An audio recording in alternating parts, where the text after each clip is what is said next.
Dans le cadre de la mise en œuvre du contrat de désendettement et de développement CDD, l'Institut national polytechnique Félix Houphouët-Boigny INPHB de Yamoussoukro bénéficie d'un programme de réhabilitation de ses infrastructures et de réforme institutionnelle et pédagogique.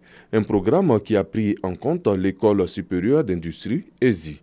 Débutée en 2015, la modernisation de cette école s'est axée sur la révision des formations en vue d'une meilleure adéquation avec les besoins socio-professionnels, le renforcement des capacités des personnels et la mise en place d'un nouveau cadre de gouvernance. Financement de l'AFD, plus de 800 millions de francs CFA.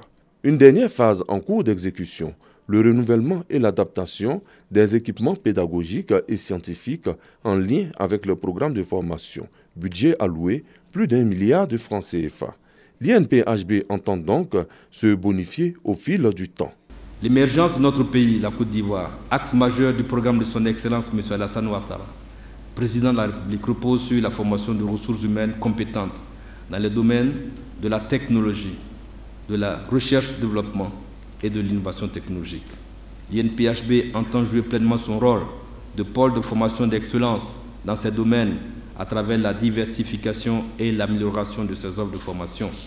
La cérémonie de clôture du projet CDD Modernisation de l'ESI a réuni responsables d'entreprises, étudiants, enseignants et partenaires de cette école. La vision reste commune. J'ai vu qu'il y aura des formations en management, en savoir-être, en savoir-faire, et ça, ce sont des aspects très importants. En tant que RH, c'est des choses que nous voyons pour les étudiants, et je pense que ce sera un appoint très important pour la suite. Le technicien supérieur nouveau, l'ingénieur nouveau, polyvalent de l'ESI arrive sur le marché en 2019. La modernisation de l'école supérieure d'industrie ESI a été menée en partenariat avec plusieurs grandes écoles de France.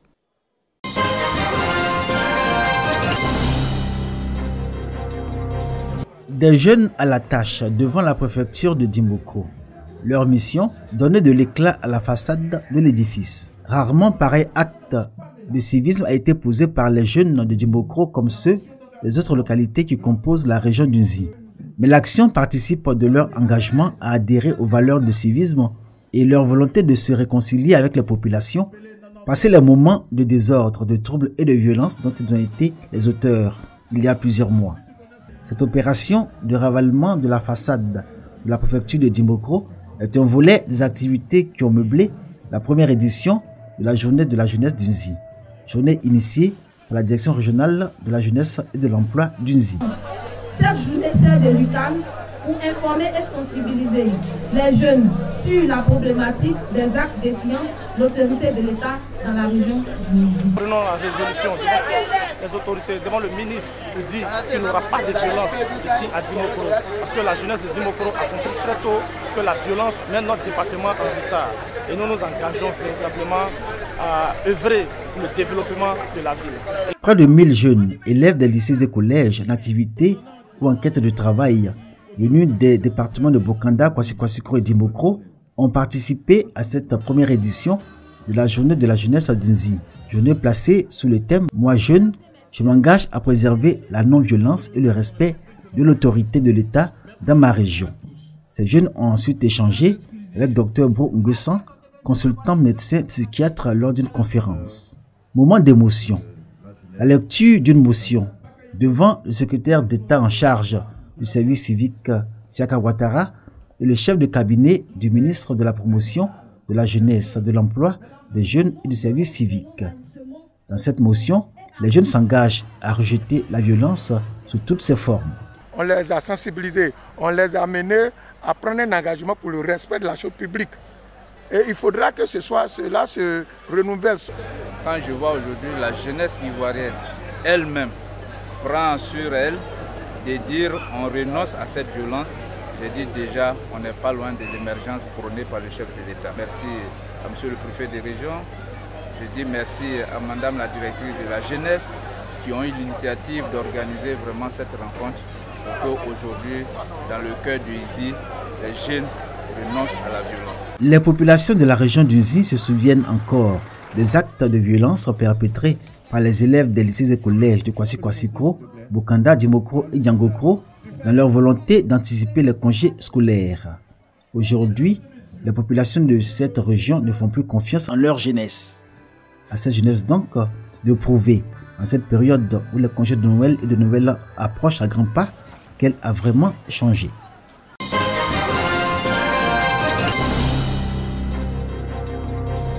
Accumulation et dépôt sauvage des déchets ménagers ça et là.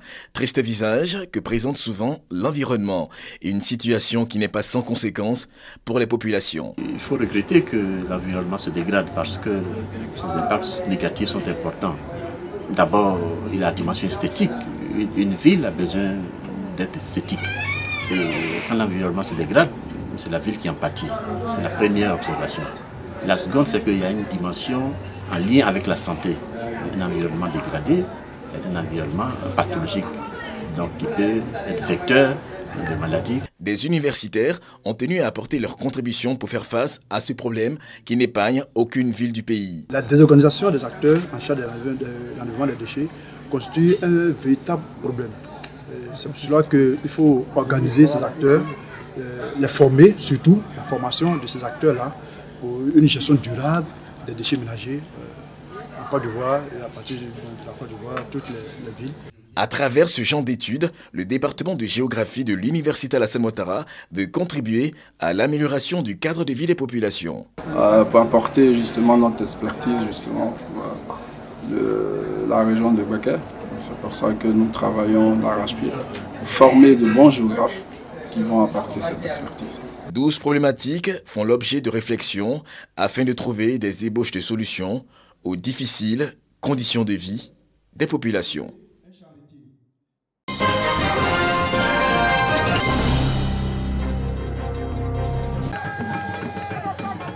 Une ambiance rythmée par le son du tam-tam et des chants. C'est la fête à Adaou dans le royaume de l'Indénie. Le village accueille son nouveau chef.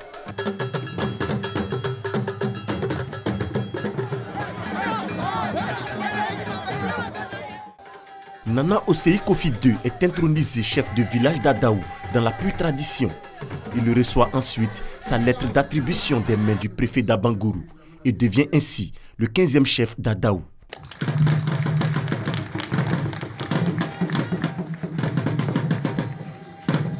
Parrain de la cérémonie, le président de l'Assemblée nationale, Guillaume Soro, a invité les populations à l'union et à la cohésion.